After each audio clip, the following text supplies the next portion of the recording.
Okay, on this video I'll show you how to configure network settings on Kali Linux using both the graphical environment and command line. So let's go. When using a standard Kali Linux installation, the network management will be already installed through the NOMI control center. To get there, you just need to access this top right menu here, this little icon here, and you just click here and you see the network settings here, and this is a wired connected, and if you click on the gear here, you see all the information that you need here: the IP addresses, the IPv4, IPv6, the hardware MAC address, the default role, DNS, and etc. The default is to use DHCP to get an IP address. DNS server and gateway is automatically assigned to you. But if you click here on IPv4, for example, you can change what you want. You can change from automatically to manual, for example, and you then switch to static IP address. We can also disable IPv6 if you want, right? This is enabled right now. For wireless settings, they are automatically set by the SSID. You can also use this network manager to set PPPoE for WAN networks like DSLs, cable modems, and etc., and also to configure VPN. Okay, those are, I'll cancel here, but those are the settings like here. VPN settings, it's not set up. I can add one here and set up, and proxy, for example, if I want to configure a proxy. Okay, that's cool, but you know what is even more cool than that? It's doing this on the command line. One of the greatest advantages of using command line is that you can create scripts and automate tasks. And sometimes also you just don't have access to a graphical interface. So let me close this out here, and I'll open the terminal. I'll make it a little bigger for us, and let's play a little bit now here on the command line. All right, so the first command I want to show you is the famous, ifconfig. Okay, it's a very famous command. It's very, very useful. It's very similar to the ifconfig on Windows. You can check all of your network interfaces configuration. On this case, you can see my Ethernet interface and my loopback interface here. Now remember, a lot of things on Linux happens on files, right? So I want to show you a file now that is used to configure network settings, and this is called this file is located under the etc. So let's go there. See the etc. Okay. All right. So give an ls. So I have a bunch of stuff here on etc. But the file that I want to show you is the resolve.com. I have no DNS settings here, as you can see. All right, I have the name server and the IP address, and the IPv6 address, IPv4 and IPv6 address. This is very, very simple. Okay, this file here, because I don't have a complex configuration. It's just a standalone box, etc. Another interesting file is the hosts. So let's do a cat hosts. Okay. So when you look at this here, so you can see that I have like 127.0.0.1, that is the loopback interface, and I have the localhost, and also the 127.0.1.1, which is the host that is named Kali here. Okay. So this means that so this file is used to configure host settings. So just as an example right now, so if I do like a ping localhost, right, is the same as pinging 127.0.0.1. So it just helps you with this naming conventions and translations from IP address to host name, right? So I don't have to ping 127.0.0.1. So it points me to localhost, so it's easier to me. The same with Kali. So if I do ping Kali, by also it's pointed to 127.0.1.1. Just as an example, so if I use Nano, which is a simple editor, text editor here, and hosts. I want to show you, for example, what happens if I change this Kali to LufSec, for example, right? And save it. Control Z, and then save yes. If I do cat right now, hosts, it shows me that 127.0.1.1 now is LufSec. So if I ping Kali, it's not listed there. It doesn't understand, so I get nothing here. But if I do ping LufSec now I got it. Okay, it's responding. So this is the host command. Okay, so I'll get back to the original and then hosts, and I'll get it back to Kali. I don't want to make any changes here. Control X. Yes. Okay, that's good. The next file I want to show you is actually the nsswitch.conf. So this is the Nameservers switch configuration file. It's used to determine the sources from which to obtain Nameservers information in a range of categories and in what order it's going to happen. So each category is identified by a database name. The other one is the HC network interfaces. So let me show you cat. I am already at HC, so I just need to put network interfaces. Sorry, not this one here.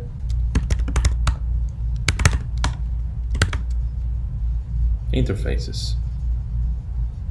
I did something wrong. Cat interfaces. Oops, me wrong again. Okay, so this shows me my interfaces. So right here you can see that it's pointing out to my loopback interface here information, and it is set to auto, okay, to automatically to use DHCP, for example. Now let's move to some commands. Let's clear this a little bit, and let's move to some commands. So the host name will show you the host name of the machine that you're using right now. So if you do host name, you can see it's running under cat. So if I do now host name -d, it will show me my domain. Because I'm not running on that domain, because I'm running this on a standalone box, so I don't have any information. But if you were, you would find also the domain information. The same would be if you're using the .f, but that will be showing you the fully qualified domain, right? On my case, it's just simple as Kali. And the hostname -l, -i will show you what's my loopback interface, as you see here. Well, it's good that I did the command wrong, because if you do the command wrong, you'll also be able to see all of the different sorts of options here. And that's pretty good as well for you to see what are other options available. Let's go back to ifconfig. So I can create an interface, or I can take an interface down, for example, and that's really cool. The way we do it, we just do like ifconfig, and then the interface. So we're going to make it like Ethernet 0, ETH0 up, so it will put my interface up. If I do the same but put down here, it will put my interface down. So if I do now show like ifconfig, I only see my loopback interface. My Ethernet was down. So to get it back, you do ifconfig ETH0 up. Oops. ifconfig ETH0 up, and then you get it back up. So to confirm, I do ifconfig again. Oops, ifconfig, and you see my internet E0 is up and running again. So you can put an interface up and down. That's really cool. You can disconnect it. You can also configure the interface.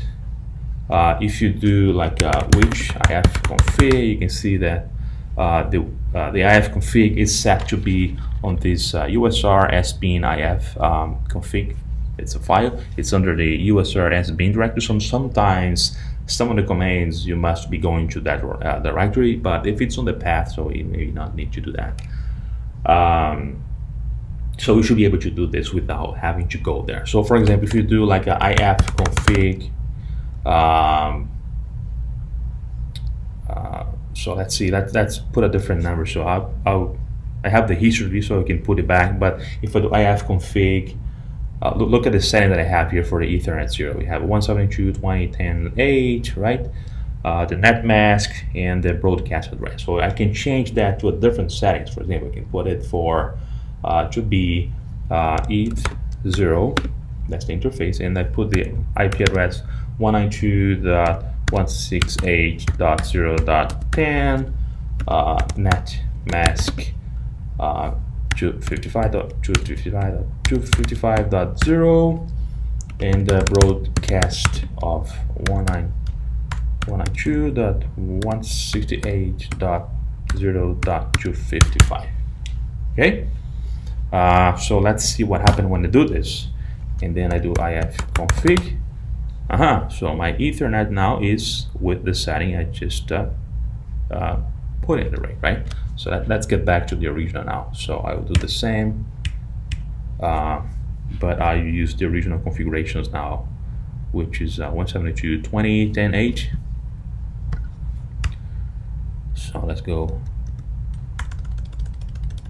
172.20.10.8, and the network mask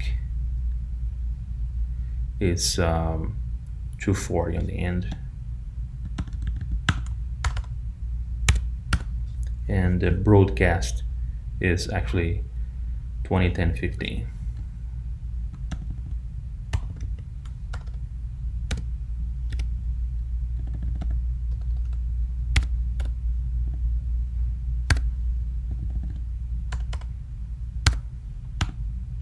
Okay, so now if I do ifconfig, so I see that I got back to my original interface, and that's fine. Excellent, that's very good. The other command that I want to show you is the netstat. Netstat is a pretty unique command. So if you do netstat, it's very nice. You can see all the network connections, what is listening to what, which one are connected, we're connected to these IP addresses, and what are the systems, the PIDs and everything like that. And that's a really cool command.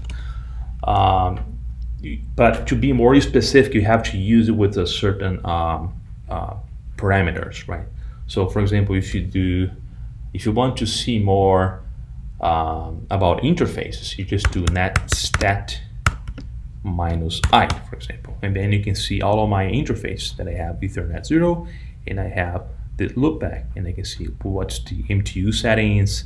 I can see the errors, traffic information, transmission, how much I receive it, how many packets receive it, and stuff like that.